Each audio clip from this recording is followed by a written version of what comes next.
Chapter 32. The Man in the White Shirt. 3:34 p.m. In a gutter in downtown Manhattan, half buried under a piece of sheet metal and a lost cell phone, buzzed to life. But the man in the white t-shirt was no longer there to answer the call. Chapter 33. Everything's changed. 3:35 p.m. No answer. Max slowly hung up his phone on the handset. Me either. Alex closed his phone. Neither one said anything for a minute. Why? It was Alex's turn to play the why game. Why what? Mac replied. Why did they do it? Asked Alex. Mac chewed it for over a minute. I don't know. How come the World Trade Center? Mac shrugged. Big target. Do they hate us? Looks like. Why? Don't know. Doesn't make any sense. Nope. Things happen, Mac said. They don't always make sense. Mac glanced at the living room, where Dottie was snuggled up with Nunu, the two of them chatting like old friends about a cartoon on TV. We had our share of tough times, Dottie and me, but she always had a phrase for times like this. As soon as I started belly aching, she'd say, better to light a candle than curse the darkness. Alex thought about it. What's that supposed to mean? Damned if I know, Mac chuckled. There's always a bad stuff and good stuff in the world. I guess it means keep searching for the good. What's so good about today? Mac thought for a moment. You found radar. Alex pursed his lip. Okay, he thought. Maybe radar had come... Maybe. Radar came running in as he heard his name. Mac reached down and scratched the dog's ear. Radar's tail thumped against the chair leg. Human beings have done evil things to each other for as long as they've been human beings. We also do kind things, too. Rescue a stray dog, keep an old man company. Alex thought about it some more and then shook his head. You don't want to keep me company? Asked Mac. No, I mean, yes, but what? But everything's changed, said Alex. He pointed at the TV in the other room. That's what they said. After today, everything's changed. Mac considered this for a while. Then he stood up and motioned for Alex to follow. They stepped out the front door, emerging into the shockingly bright sunshine. The air was warm. The sky was cloudless, clear. Mac turned to Alex. What do you hear? Alex listened. Birds? What else? Cars? A dog? Sun still shining? Yeah. Sky still blue? Uh-huh. So tell me, how everything's changed. Alex bit on his lip. It depends on how you look at things, Max continued. When Dottie started slipping away, all I could see was what I was losing. Now I treasure every day with her.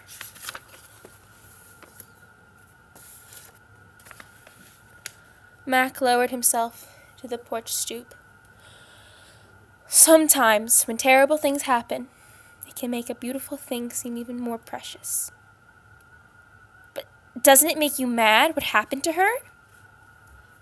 I suppose I could be mad. He paused.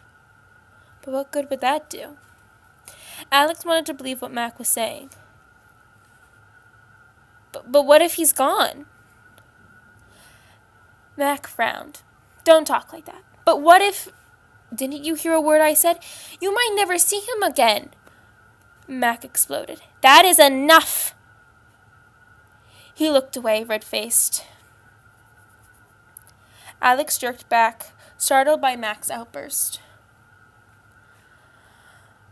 I'm just scared he won't come home, Alex said quietly. Aren't you? Mac nodded his head, blinking hard.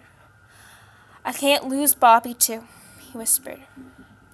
Alex watched in surprise as tears began to roll down on the old man's face. He had never seen an adult cry. He didn't know what to do. He just reached his hand out and patted Mac gently on the shoulder. It must have been okay, because Mac put his hand over Alex's, and they sat there in silence for a very long time. Alex looked up and down the street. Like Mac said, everything looked so normal. Then he noticed something new. He couldn't believe what he hadn't spotted yet. "I know what's different," said Alex. "No planes." Matt looked up into the sky. "You like planes?" he asked. Mac led him around the back to the garage and swung open the door, flooding the room with light. Alex couldn't believe his eyes. The entire place was full of model planes, biplanes, triplanes, jets and turboprops, swept-wing fighters and bubble-nose 747s. They lined the shelves and filled the corners with dangled wires. Bobby always had a thing for planes. We used to build them together when he was a kid. We'd go up the perilous sides and fly them off the bluffs. Alex walked slowly through the garage, staring up at the planes overhead. "Skorupski's flying boat? P-51 Mustang? That's a Tiger Moth." Mac was impressed. "You know your planes." "I love planes," Alex said simply. Mac laughed. Mrs. Mac hated them. When Bobby moved to the city, she told me to clear out the planes so she could park her car in here. I told her the only thing I'd be clearing out was her side of the bed, and she called me a big fat loser. And I called her a tight-lipped biddy. That's when she threw a skillet at my head. Her? Alex glanced at the house with a frail little woman inside. "She was a corker," Mac explained. "Did it hurt?" "Only my feelings." Mac smiled at the memory. "I ducked. Well, didn't make it out so good." "Does she still what, remember me?" "Hate you?" Mac laughed. "She doesn't hate me. Never did. She always loved me, and I loved her right back." "But she called you a big fat loser." "Listen to me, son. You can be mad at someone and still love them." Matt looked over to make sure Alex was listening. "Even when you say things you don't mean." Alex thought of what he had said to his dad. He hoped Mac was right. Mac reached out to the nearest plane and spun the propeller. "Hey, you want to fly one?"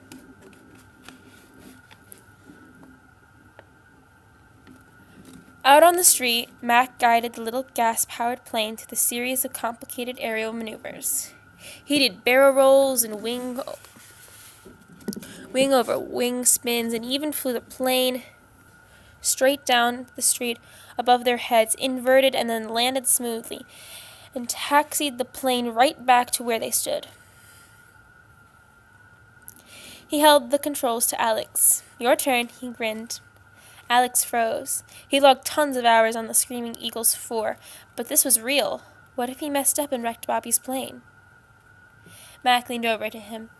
"Tower to Alex." Alex came to. "A-Dog." "A dog?" "That's my call sign." Mac nodded and put the remote control in Alex's hand. "Tower to A-Dog, you're cleared for takeoff." Alex throttled forward, the plane bumping along the pavement. He turned back to the yoke, and the plane lifted its nose into the air, and he trimmed the flaps. The plane went into a nosedive. Max never flinched. He reached over and flicked a lever right to the plane, and then stayed next to Alex's side. Before long, Alex's flight sim training kicked in, and the wobbly plane straightened out, and he set it circling overhead, soaring straight and true. When it came time to land, Max stood back and let him have the controls. Alex justified his vote of confidence with a picture-perfect one-touch landing. He gave the plane just enough juice to cruise into a stop and turn a 180 right at max speed. Nice flying, eh, dog? So much better than video. Alex grinned. He stretched his arms and looked around, and was surprised to see how late it had gotten. The shadows were getting longer, and the light was starting to fade in the east. He had been so absorbed in flying that he'd forgotten to be worried. Thanks, Mr. Mack. For what? Alex shrugged. My pleasure, son. I better get going. Already? You're welcome to wait here. You don't take up too much room. I promised I'd get Nunu home, Alex checked, and at the time of his cell phone. 6 hours ago. Mack sighed. I understand, he said quietly. Mack bent over and picked up the plane. Alex could tell he was disappointed. For a while, they'd been able to forget their troubles and just have fun. And neither of them wanted it to end just yet. As Mack stood up with the plane, Alex put a hand on his arm. One more? Mack broke into a broad smile. The model aircraft sped down the street for one last run. With a dip of the flaps, the wheels left the ground, and Alex shaded his eyes and stared into the sky. The little plane found the wind and began to slow and steady climb.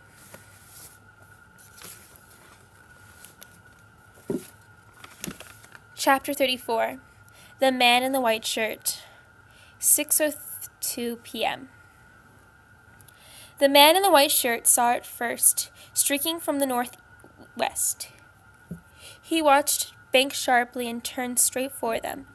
Within seconds, the people around him saw it, and before long, everyone in the bridge had turned to look. An anxious murmur had ran through the crowd. A woman beside him gave a frightened gasp. Oh no, she whispered. The man in the white shirts put a comforting hand on her elbow. It's okay. It's an F-15. It's one of ours. The needle-nosed jet rocketed past, twin engines screaming. The roar was deafening. The woman threw her hands over her ears. They watched as they flew straight down to the length of the island, so low it seemed barely to skim the tops of the skyscrapers.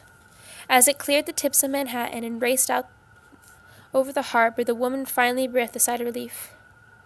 How did you know? She asked. I know planes, he shrugged.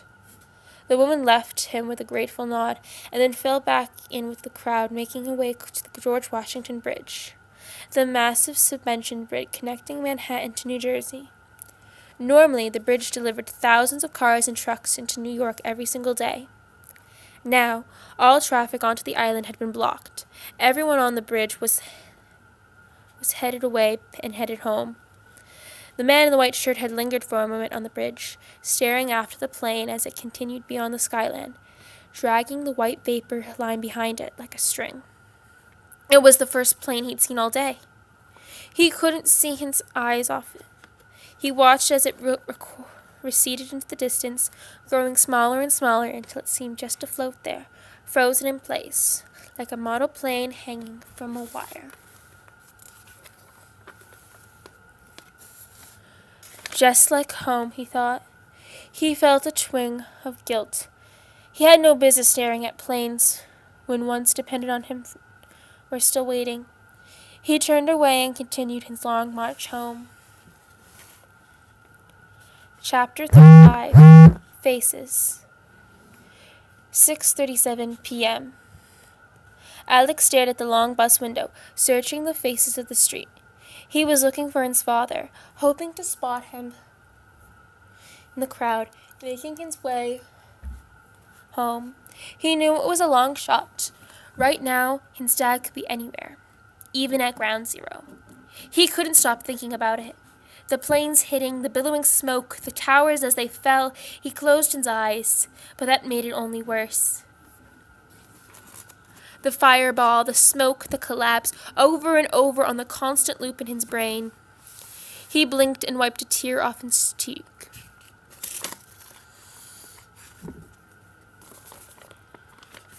He heard sniffling and looked around. He wasn't the only one on the bus crying quietly. Something cool and wet brushed his hand. It was Radar, licking the salty drops off his fingers. Alex gazed down at Radar. Greatest dog ever. When Alex looked back up, he caught his eyes with the woman across the aisle. She wore a hotel maid's uniform, gray with a white collar. Her shoulders were hunched, her brow was creased, but when his gaze connected with Alex, her eyes went soft, and she gave him a tiny smile. Alex looked around at the other passengers. He and Nunu rode the bus all the time, and he was used to seeing what they called bus face, the blank stare most riders wore to avoid making eye contact with the people around them. He sometimes played a game with Nunu, where they each put their best bus face and see who could hold it the longest, staring ahead like wide-eyed zombies. Until one of them, usually Nunu, lost it and got the giggles. But today was different. Everyone looked kind of sad. Some of their gaze on the floor, others watched intently onto the window, but there were no signs of bus face anymore. Then it happened again. He caught the eyes of a man in the suit. The man nodded and gave him a little smile. Incredible. 4 times in one day, and that didn't even count the bus driver, who didn't even give him any trouble about the radar on the board. He felt a tap on his shoulder and jerked around, startled. It was the lady in the seat behind him, a middle-aged Hispanic woman in a flowery dress. She was holding up his Game Boy. "This fell out of your bag." "Oh, thanks." She gave him a kind smile and turned away. That made 5, Alex thought to himself. Nunu watched as he put away his Game Boy, and then they went back to reading the picture book on her lap. Alex turned back to the window. Down a side street, he saw a boy about his age burst out in his front door and sprint to the sidewalk, jumping into the arms of a man getting out of the car. Alex watched as long as he could until the bus went through a short tunnel. For a brief moment, there was nothing but darkness beyond the window, and Alex's face had suddenly reflected back to him on the glass. He saw a wet streak on his cheek and looked away embarrassed. The bus pulled over the next stop. Radar stiffened, back straight, ears pricked. He growled. Alex followed Radar's eyes. It was Calvin, one of Jordan's goons, coming down the aisle. Alex sat up. He didn't know why, but he didn't feel scared. Something about Calvin. Then it hit him. Calvin wasn't smirking, or cracking his knuckles or trying to act tough. He just looked like a regular kid. Calvin froze when he spotted Alex. Alex stared back. Calvin broke his gaze and looked away, then down at Radar, whose bandaged ear twitched back and forth. He okay?" "Yeah." Calvin shifted his weight back from foot into the other, his eyes on the floor. "We didn't mean to hurt him." Alex shook his head. "Yes, you did." "Yeah," Calvin nodded. "Sorry." Seriously, thought Alex? An apology from Calvin? He was considered pinching himself to see if he was dreaming. But he played it cool and just nodded. Calvin surprised him again. "Jordan's a jerk sometimes." "Yeah, all the time." Yeah. Alex noticed a purplish bruise on Calvin's cheek and remembered something earlier that day. Just before Jordan threw the bottle, Alex saw him taking a swing at Calvin and shoving him aside. The completely crazy thought occurred to Alex. Had Calvin trying to stop Jordan from throwing the bottle? Alex pointed at Calvin's cheek. "Jordan give you that?" Calvin was silent for a long time. "Yeah," he mumbled. I tried," said Calvin, but his voice trailed off. "Amazing." "Why do you hang out with him?" asked Alex. Calvin shrugged. "Who else am I going to hang out with?" Alex knew it to be true. He studied Calvin's face. Calvin's gaze was still glued to the floor. He couldn't look Alex in the eye. Both of them were unsure of what next move should be. They might have stayed back all the night if Alex hadn't suddenly noticed the street signs outside. He reached over and yanked the bell cord and then nudged Nunu, who put away her picture book. "My stop," said Alex. Calvin stepped aside and let them pass. "See you tomorrow, I guess." Alex shrugged. Whatever. Then something inside him made him stop. He didn't like the way that sounded. He turned back towards Calvin and said, "Hey, Calvin, your family okay?" "After you know." Calvin looked surprised and he nodded. "Yeah." Alex hustled Radar and Nunu back to the door, where Calvin continued down the aisle. Halfway to the back, Calvin turned around and called to Alex, "What about yours?" But Alex had already gone. The doors closed with a hiss and the bus had moved on.